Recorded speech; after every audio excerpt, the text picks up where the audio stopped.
Arrêtons-nous sur la situation au Japon qui s'apprête à célébrer un triste anniversaire, un an tout juste après la catastrophe de Fukushima. Le tremblement de terre et le tsunami avaient fait plus de 19 000 morts et provoqué une crise nucléaire sans précédent. Aujourd'hui, il semble que le pays se soit redressé plus vite que prévu, comme l'ont constaté nos envoyés spéciaux Jessica Lederman, Pierre-Jean Perrin et Séverine Fortin. Des centaines de voitures sorties d'usines, prêtes à être exportées.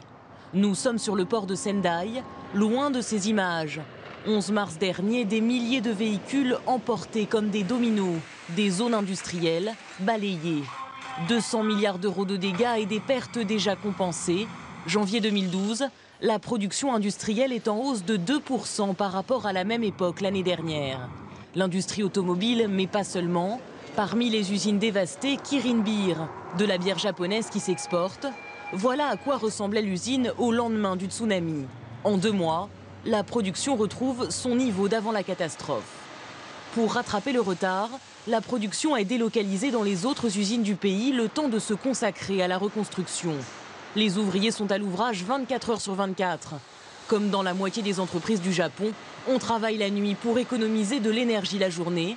Moins 20% d'électricité consommée en un an.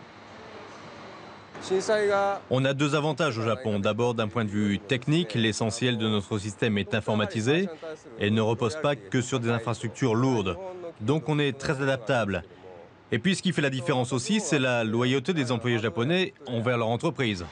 Le dévouement, même constat dans la région de Fukushima. Au début, j'ai failli quitter la région et puis je me suis dit que vis-à-vis de mon employeur et de mon pays, je devais rester pour remettre mon entreprise sur les rails. Ici, on fabrique du matériel électronique pour les laboratoires. Très vite, il a fallu faire face à une autre réalité, la crainte des pays importateurs de voir les marchandises contaminées. Nos exportations ont baissé à cause de ça. C'était un nouvel environnement et le gouvernement n'était pas clair sur ce qu'on devait faire. Donc on a pris les devants, on a mis en place une chaîne de contrôle. Maintenant, on délivre un certificat de non-radioactivité à nos clients. Ici, de nombreux experts se penchent sur la manière dont le Japon pourrait utiliser la reconstruction comme une opportunité économique, notamment en matière d'innovation technologique. Ce ne serait pas la première fois dans l'histoire du pays que l'on parlerait de miracle économique japonais. Et j'en viens naturellement à la situation en Grèce où la crise de la dette a